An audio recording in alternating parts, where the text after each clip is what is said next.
आदाब। मैं हूं रेहान सैयद और आज एक मैं बहुत मुफीद मालूमात आप लोगों के लिए ला रहा हूं, जिससे आपको पता चलेगा कि हुकूमत पाकिस्तान के जो रियासती इदारे हैं वो बुनियादी तौर पर क्या काम कर रहे हैं। आप सब लोगों के इल्म में है कि जो यूनान के साहिल के अंदर जो एक कश्ती डूबी है, जिसके अंदर पाकिस्तान के बहुत सारे लोगों की इत्तलात हैं कि वो थे। ये लोग किस तरीके से जो है वो उधर तक पहुंचे हैं और पाकिस्तान में जो इंसानी स्मगलिंग का मामला है वो किस तरीके से चल रहा है।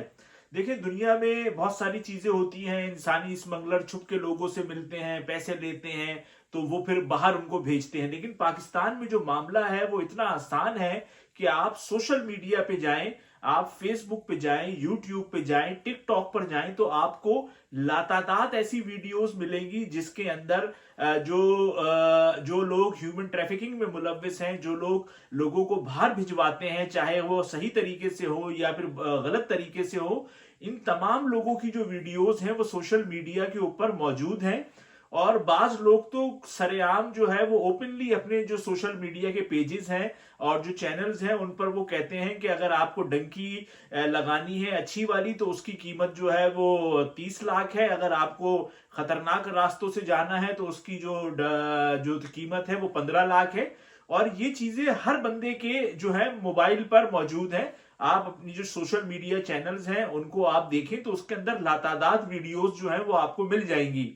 अच्छा, एक तो इसमें पाकिस्तान से लोग अपने जो सोशल मीडिया के चैनल्स हैं उस पर काम कर रहे हैं और धड़ल्ले से काम कर रहे हैं और जगह भी बताते हैं कि आप जो है कोयटा में इस जगह पर पहुंचे, हम आपको आगे रास्ते तक पहुंचा देंगे, अगले स्टॉप तक, वहां पे जाके फिर आपने हमें पैसे देने हैं। फिर उसके बाद जिस बंदे को आगे आपको देंगे, जब वो आपको आगे पहुंचा देगा तो फिर आपने उसको पैसे देने हैं। यहां तक की जो डीलिंग है वो बड़े आराम से सोशल मीडिया के पेजेस पे हो रही है। और जो पाकिस्तान के इदारे हैं, FIA है, जिसका काम है कि वो ऐसी पेजेस को रोके, उनकी रोकथाम करे, वो देखते भी नहीं है, वो कुछ सोचते भी नहीं है कि ये कौन लोग हैं और ये क्या कर रहे हैं और ये पेजेस जो है वो सरेआम चल रहे हैं। अब एक वाकया हो गया है तो उसमें बाज लोगों को गिरफ्तार कर लिया जाएगा, थोड़े अरसे जो है वो सख्ती हो जाएगी और उसके बाद दोबारा से ये चीज जो है वो दोबारा शुरू हो जाएगी। क्योंकि जब तक इदारे जो है वो सख्त क्रैकडाउन नहीं करेंगे तो उससे पहले तो उसके बगैर तो ये मामला जो है वो थमेगा नहीं। लेकिन हम देख रहे हैं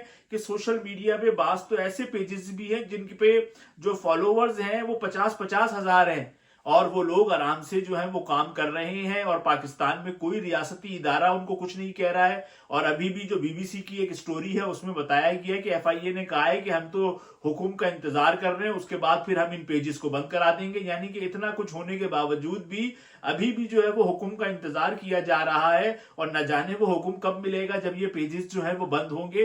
तो ये देखें कि दुनिया के किसी भी मुल्क में इस तरीके से चीजें नहीं होती हैं जिस तरीके से पाकिस्तान में हो रही हैं। ये तो है पाकिस्तान का मामला।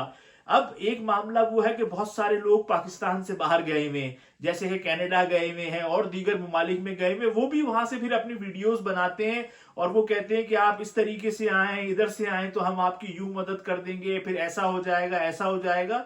और ये सब चीजें जो है बेचारे मासूम पाकिस्तानी हैं, इतनी ज्यादा तालीम नहीं है, वो उनके झांसे में आ जाते हैं तो लाखों रुपए भी चले जाते हैं और बाज दफा तो लोगों की जानें भी चली जाती हैं, जिस तरीके से अभी हालिया वाकये में हुआ है।